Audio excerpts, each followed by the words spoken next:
Lahat ng tao sa mundo ay gustong maging malusog at maganda. Halos lahat ng kababaihan ay gustong mapanatili ang kanilang ganda at kabataan hanggat maaari. Kahit pa ang kanilang buhay ay mahirap at magulo, sinusubukan nilang makahanap ng oras para sa kanilang sarili. Ang pamamaraang ito ay nagpapatigil o nagpapabagal sa kanilang pagtanda. Ngunit paano kung ang iniingatan mong ganda ay unti-unting mawala? Yan ang nangyari kay Mary Ann Bevan, ang tinaguriang pinakapangit na babae sa buong mundo. Si Mary Ann Bevan ay ipinanganak noong December 20, 1874 sa Newham, London. Siya ay isa sa 8 magkakapatid. Dahil mahirap lang sila ay kinailangan niya magtrabaho sa murang edad at di nagtagal ay nakapagtrabaho siya bilang isang nurse sa isang ospital. Si Mary ay isang mabait at magandang dalaga at tulad ng ibang kababaihan ay nangarap din siya na magkaroon ng sariling pamilya. At natupad naman ito. Sa edad na 20 ay nagpakasal siya kay Thomas Bevan at nabiyayaan sila ng 4 na anak. Ngunit di kalaunan, si Mary ay nagsimulang makaranas ng problema sa kanyang kalusugan, tulad ng migraine, sakit sa kalamnan at kasukasuan. Hindi rin malaman ng mga doktor kung ano ang nangyayari sa kanya. Subalit hindi ni Mary napagtuunan ng pansin ang kanyang kalusugan dahil na rin sa pangangailangan sa kanya ng kanyang pamilya. Unti-unting lumabas ang sakit ni Mary. Nagsimula siyang makaranas ng iba pang sintomas tulad ng di pangkaraniwang paglaki ng mukha, kaya naman nag-iba ito ng forma. Lumaki din ang kanyang hita at pangangatawan na naging dahilan upang magmukha itong isang lalaki. Ang sakit na ito ay tinawag na acromegaly, isang neuroendocrine disorder na nagiging resulta upang magkaroon ng sobrang hormone na nagpapalaki sa katawan. Ito ang dahilan kung bakit lumaki ang kanyang mga buto, internal organ at iba pang bahagi ng katawan. Ang sakit na ito ay kadalasang may kasama na pananakit ng ulo at kalamnan. Madalas, ang acromegaly ay nangyayari dahil sa benign tumor o kilala din sa tawag na pituitary adenoma. Para sa karagdagang impormasyon, ang pituitary adenoma ay mabagal lumaki at isa itong benign. Ibig sabihin ay hindi ito cancer at hindi rin kumakalat sa ibang parte ng ating katawan. Subalit habang ito ay lumalaki, nagbibigay ito ng pressure sa mga katabi nito tulad ng ugat na kumokonekta sa mata at utak na nagdudulot ng mga sintomas.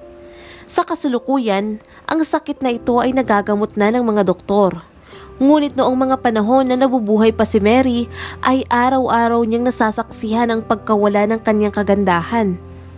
Sa kabila ng kanyang itsura ay lagi pa ring nakaalalay at nakasuporta ang kanyang asawa na si Thomas.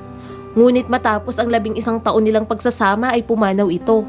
Si Mary at ang kanyang mga anak ay naiwan na walang pera. At mula nga nang mamatay ang kanyang asawa, ay tinanggap ni Mary ang kahit na anong trabaho na pwede niyang pasukan upang buhayin ang kanyang mga anak. Subalit wala siyang nakukuhang magandang trabaho dahil sa kanyang itsura.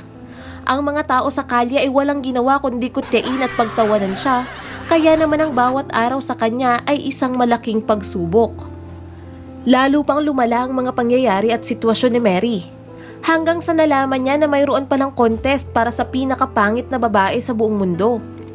Napagdesisyonan niyang sumali dahil na rin sa laki ng mapapanalunang premyo. Nagawa niyang manalo sa contest na ito, ngunit ang media ay nagsimulang magsulat ng mga hindi magagandang artikulo tungkol sa kanya.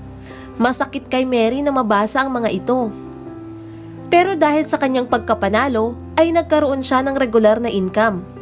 Noong 1920, siya ay naimbitahang magtrabaho sa Estados Unidos upang lumabas sa Coney Island's Dreamland Show. Nag-perform siya dito sa pamamagitan ng pagde-demonstrate ng kanyang itsura. Nagsusuot siya ng damit kung saan kitang-kita ang kanyang mukha at panlalaking katawan. Sa palabas na ito ay may iba pa ring nagtatanghal na tulad niya ay may kakaiba ring itsura.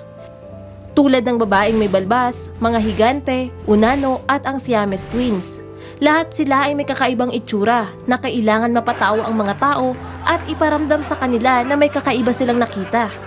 Gustong-gusto ng mga tao ang mga ganitong palabas. Si Mary ay isa rin sa pinakasikat na aktres sa kanilang grupo. Kung iisipin natin ay napakahirap sa pakiramdam kapag ikaw ay nilalait o kinukutya. Pero lahat ng ito ay nalampasan ni Mary para sa kanyang mga anak. At dahil na rin sa tulong ng kanyang mga kasamahan, Pinapalakas nila ang loob ng isa't isa, kaya naman naging mas matatag pa si Mary. Sa larawang ito ay makikita si Mary at ang kanyang mga anak. Ang pinakamatanda ay ang anak niyang lalaki na nakasuot ng pangmarino.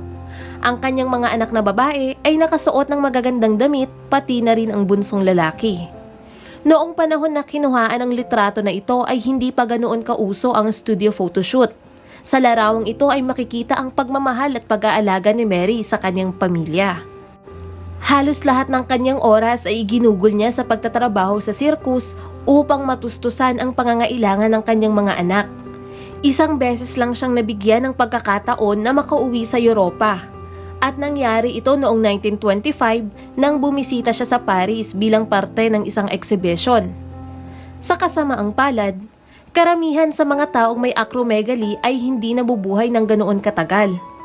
Namatay si Mary noong 1933 sa edad na 59. Bago siya namatay ay ibinili niya sa kanyang mga anak na ilibing siya sa England. Bilib ako sa kanya dahil pinatunayan niya na ang isang mapagmahal at ulirang ina ay gagawin ang lahat para sa kanyang mga anak. Hindi siya natakot na kutyain o ipakita ang kanyang itsura. Bagkus ay itinuon niya ang kanyang atensyon sa kanyang misyon at ito ay ang buhayin ng kanyang mga anak sa kahit anong legal na paraan. Kinailangan niyang lampasan ang kalupitan, panunukso at ang mga pang-iinsulto mula sa mga tao na nais makita ang pinakapangit na babae sa buong mundo. Bumilib ka rin ba kay Mary? I-comment lang ang inyong sagot sa ibaba ng videong ito. Maraming salamat sa panonood. Huwag kalimutang i-like and subscribe at pindutin na rin ang notification bell para updated ka sa mga susunod naming video.